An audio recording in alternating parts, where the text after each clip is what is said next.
Hi everyone, my name is Madison. I am 19 years old and currently in college.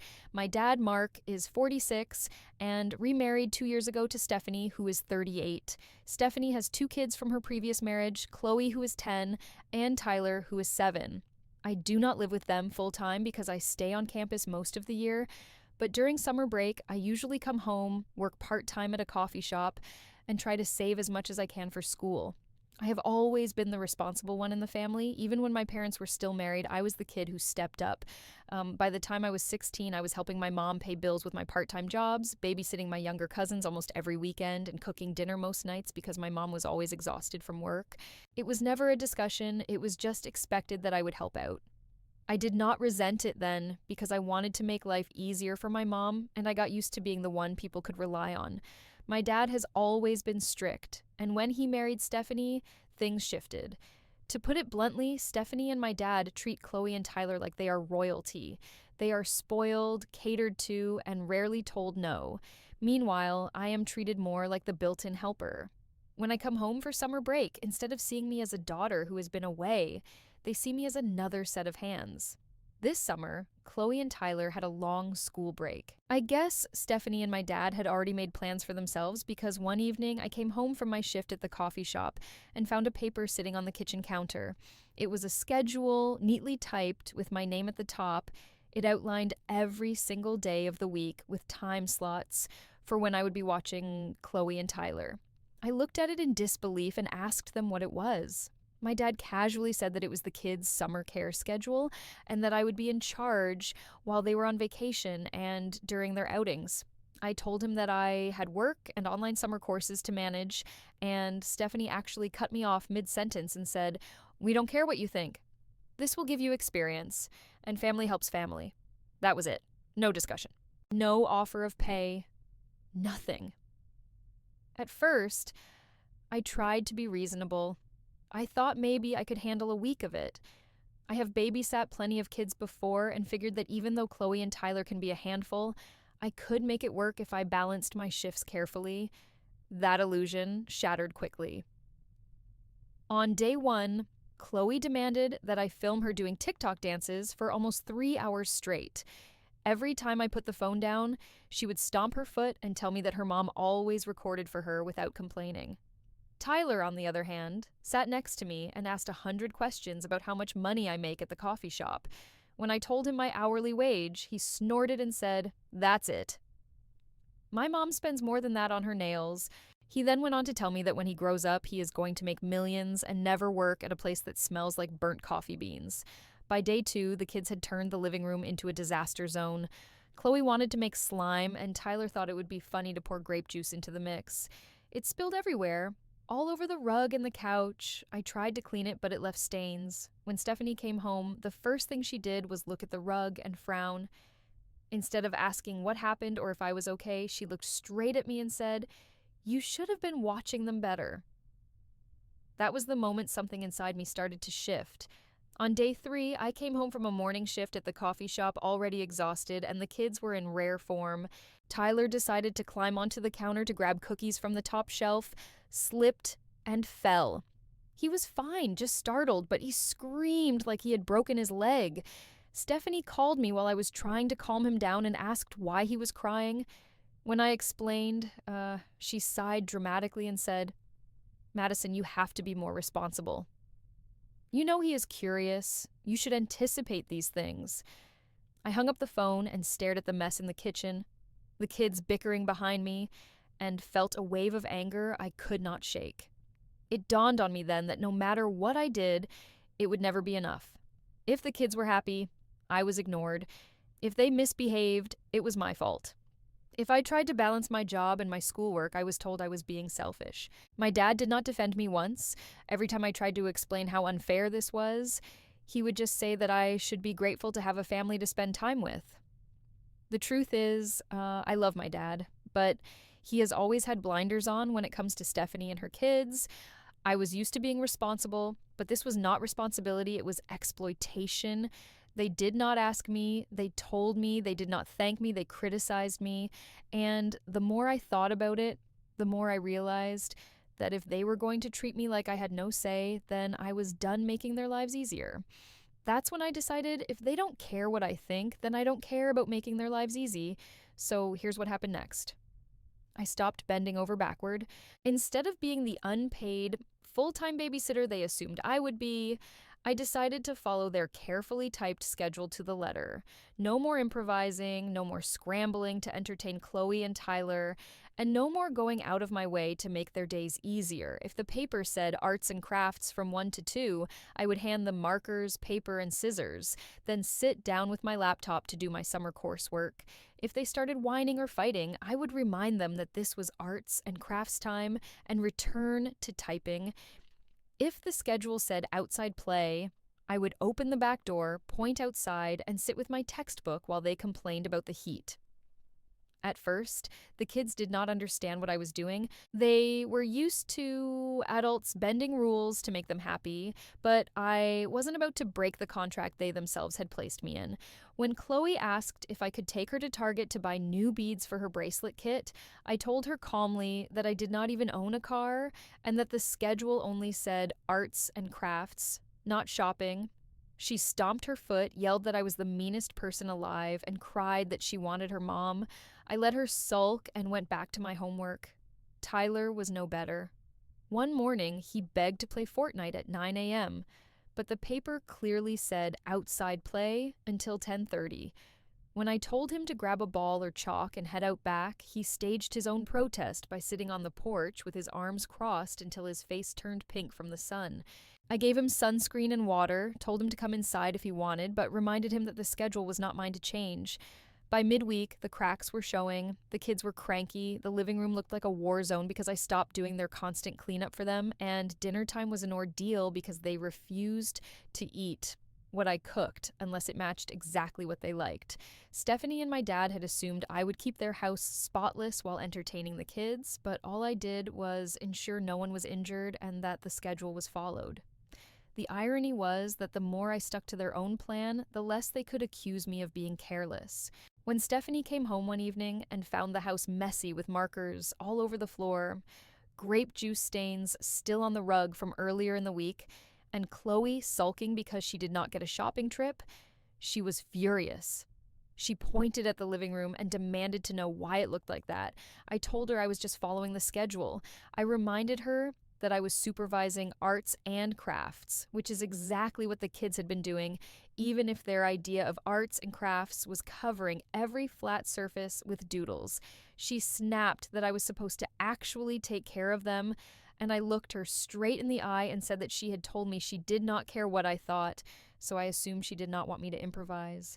It was not just Stephanie who was frustrated. My dad also started his usual guilt-tripping speeches, acting like I was selfish for not wanting to spend my summer doing unpaid childcare. He tried to use the old line about how, when he was my age, he helped his parents without complaining. I stopped him right there and asked if his parents had left him unpaid to raise 2 children every day, while also working a job and taking college courses. He didn't have an answer. So here's the sequel. After that showdown, things didn't magically get better. In fact, the tension just simmered under the surface. Stephanie acted like I had personally betrayed her by not running her house like some Pinterest-perfect nanny. She gave me these icy stares every morning when she left for work, as if daring me to slip up again. The kids, sensing her attitude, doubled down on testing me. Chloe would roll her eyes so hard I thought they'd get stuck. And Tyler kept trying to trick me into letting him bend the schedule by saying things like, "Oh, Mom lets me do it differently when you're not around." I wasn't playing their game anymore, though. I stopped stressing myself out to make everything smooth. If the kids wanted to sulk because I enforced the rules on the sheet, that was their problem. I stuck to the schedule like it was gospel, not because it worked, but because it was the only way to prove I wasn't the problem. If Chloe refused to clean up her glitter explosion during cleanup time, then the glitter stayed until her mom got home. If Tyler skipped reading hour and chose to nap instead, fine, but I wasn't going to chase him around with a book. By the second week, the house looked less like a home and more like a war zone. Half-finished crafts piled up on the dining table, crumbs carpeted the floor, and there were juice boxes tucked into corners like landmines. Stephanie's irritation grew, but I just kept reminding myself I was doing exactly what she asked. No improvising, no personal input.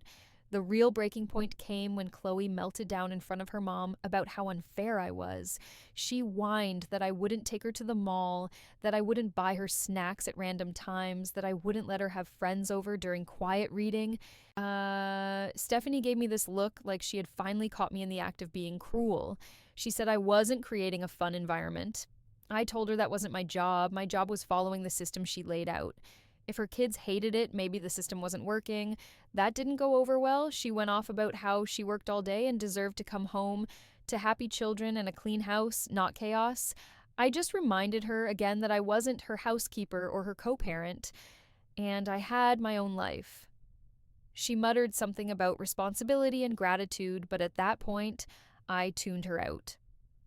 What really shocked me was my dad stepping in again. He waited until later, when we were alone, to hit me with the same old speech about how families pull together and how I should be grateful to have a roof over my head.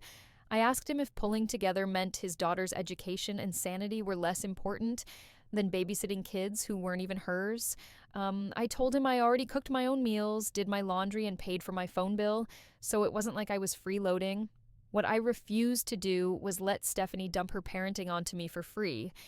He started saying something about how things were different in his day, but I cut him off and asked if his parents ever left him in charge of younger siblings for 12-hour stretches while he was also expected to manage schoolwork and a job. He didn't have an answer. Money became the breaking point. It had been simmering under the surface for months, little things adding up. Me always picking up the slack, buying paper towels, cleaning up messes, making sure the kids had something to eat while Stephanie got her nails done or spent $80 on a single hair appointment. I'd been giving Chloe and Tyler the basics from the pantry, peanut butter and jelly, apples, crackers, but I refused to spend my own paycheck on juice boxes and fruit roll-ups like it was some kind of personal snack service. When Stephanie found out, she called me selfish. I reminded her I make $12.50 an hour, and that goes toward my tuition and textbooks. Meanwhile, she spends $200 plus on hair and nails every couple of weeks like it's nothing. I wasn't asking for much, just acknowledgement that childcare isn't free labor. After weeks of biting my tongue, I finally did something I probably should have done sooner. I sent her a Venmo request for $200 labeled babysitting for Chloe and Tyler 2 weeks. She ignored it. I sent it again, thinking maybe she missed it, and still nothing. My dad eventually got involved, giving me that exasperated look that said, "Family doesn't charge family." I told him, "Then family doesn't use family as free childcare." That statement hung in the air like a truth bomb no one wanted to deal with. It wasn't about the money anymore. It was about being treated like an invisible ATM. The tension at home was palpable. I started noticing it in small, irritating ways. Stephanie leaving the house for salon appointments without a hint of gratitude, Chloe and Tyler referring to Aunt Kelly's money when they wanted treats, and the way Stephanie's phone always seemed to be glued to her hand while I was knee-deep in homework or making macaroni and cheese. I was tired of being the background character in my own summer, constantly sacrificing my time and sanity. I began subtly adjusting my approach. I stopped volunteering for extra tasks, stopped running to the store for forgotten ingredients, and stopped pretending everything was fine when it wasn't. I followed the schedule, yes, but I did it like clockwork, leaving no room for free babysitting theatrics. Then came the dinner that officially shattered the illusion of normalcy. We were sitting around the table, the kids eating macaroni in their usual chaotic fashion, and Chloe casually dropped a bombshell. She said, "Mom, you told Aunt Kelly you saved so much money this summer because Maddie watches us for free." The room went silent. I could feel the weight of every unpaid hour, every snack I'd rationed from the pantry, every moment of patience stretched to the limit, settling in the air. Stephanie's face went red, my dad coughed, and I just looked at them like, exactly. By mid-July, I was done. I had been giving everything I had, my time, my energy, my patience, to a household that treated me like a utility rather than a person. Between juggling homework, shifts at my part-time job, and keeping Chloe and Tyler alive and semi-happy, I was running on fumes. It wasn't fair. I told them I'd found extra shifts at work and wouldn't be available to babysit anymore. The reaction was explosive. Stephanie acted like the sky was falling, accusing me of being unreliable, while my dad's voice went that same high-strung, "you owe us" pitch he always does. I reminded them that I never agreed to this in the first place. Responsibility had been dumped on me, not shared or requested. My dad yelled that I was ungrateful and that they trusted me with responsibility. I told him, no, you dumped responsibility on me and treated me like I don't matter. There's a difference. Oh, the look on their faces when I said it was priceless, half outrage, half confusion, like they couldn't process that someone had actually set boundaries. After that, life changed almost immediately. Without me there to swoop in for free, they were forced to face reality. Childcare isn't free. They had to actually pay someone, and this new sitter wasn't some casual cousin. She was a professional, charging $18 an hour, insisting on boundaries and structure, and, crucially, not rolling her eyes at every little mess or tantrum. Stephanie complained endlessly about how expensive it was. Every time she muttered about the bills or the cost of bonding time, I couldn't help but smirk. It felt like a karmic balancing act, years of unpaid labor finally being given a tangible value. The funniest part was Chloe spilling the beans again, as if she were an undercover reporter. She told me that her mom was constantly griping about how hard it was to have to pay for someone to do what I had done for free, and that this sitter didn't even bond with them the same way I did. Chloe described it like it was a scandalous revelation, her mother pacing, counting dollars, grumbling about how much work the kids still needed. I could practically picture Stephanie frantically tapping her phone to Venmo or scribbling in a checkbook while muttering about unfair costs. The contrast between me, exhausted and unappreciated but free, and the professional babysitter who got actual compensation for her time was painfully clear. It was satisfying in a way I didn't expect. I had spent weeks being taken for granted, running around like a background character in their lives, but now, with my absence, the household had to reckon with what they had lost. The kids were fine, happier in some ways, less frustrated with my nagging, but the grown-ups were clearly unsettled. Stephanie's frequent complaints about money, my dad's subtle glances of disapproval, the quiet guilt in Chloe's half-smile when she mentioned the sitter. It was all validation of something I had known all along. Free labor isn't undervalued until it disappears. And as I sat back, sipping a soda I had bought myself with my earned paycheck, it hit me how surreal the whole thing was. I had been treated like an invisible employee for weeks, yet the moment I drew a line and said, "Enough," suddenly, the economy of our household had to recalibrate. They had to confront the price of my effort, the value of my time, and the inconvenient truth that I wasn't just helping out. I was doing real work that deserved recognition. I laughed and said, well, that's what happens when you undervalue free labor. I went back to campus in August, and honestly, I feel lighter than I have in years. That summer was a roller coaster. But walking away from the unpaid labor and constant tension has given me something I didn't even realize I was starving for: boundaries. For the first time in my life, I set clear limits on what I'm willing to do for others, and it feels amazing. I'm not exhausted every night, not anxious about texts or last-minute requests, and not quietly seething over being taken for granted. My mental space is mine again, and it's the best feeling. My dad is still a little cold with me, which is frustrating, but I think he knows he pushed too far. There's a subtle tension in his glances now, a hint of acknowledgement that I had every right to say no. Stephanie, on the other hand, hasn't spoken to me directly since the babysitter fiasco, which is a relief in its own way. I don't have to navigate her passive-aggressive texts or her guilt trips anymore. It's quiet, and I like quiet. Even with all that, life has a way of reminding you that the little ones don't carry grudges the way adults do. Last weekend, they invited me to a family barbecue, and Chloe and Tyler ran up to hug me like nothing had happened. No accusations, no resentment, just pure, unfiltered joy. Kids have this amazing ability to separate the complicated adult stuff from their relationships with people they care about, and it was comforting to feel that unconditional affection again. I realized that all the stress and conflict wasn't about me personally. It was about their inability to respect boundaries and the fact that adults sometimes confuse convenience with loyalty. The best part of all came from my mom, who has always quietly seen how much I carry. Before I left the barbecue, she slipped me $300 for my textbooks, pointing out that my father clearly doesn't appreciate what I do. I cried on the spot because it was more than money. It was recognition, validation, and love all in one.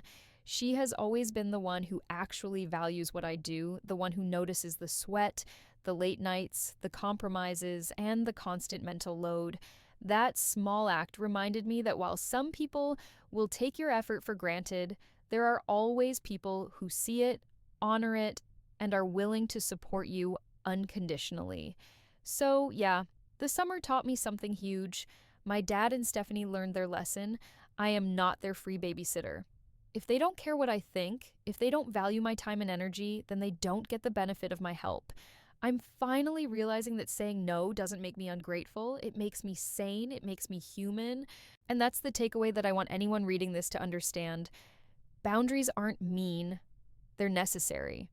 Self-respect isn't selfish, it's survival. I feel lighter, stronger, and unapologetically myself. And for the first time in a long time, I'm actually excited for the school year. I know what I'm worth, I know my limits, and I know the difference between being generous and being exploited. That's a lesson worth more than any paycheck or brownie points could ever give. If you enjoyed this story and want to hear more updates or similar experiences, please give this post a like, leave a comment with your thoughts, and hit subscribe for more content. Thank you for reading, and see you soon.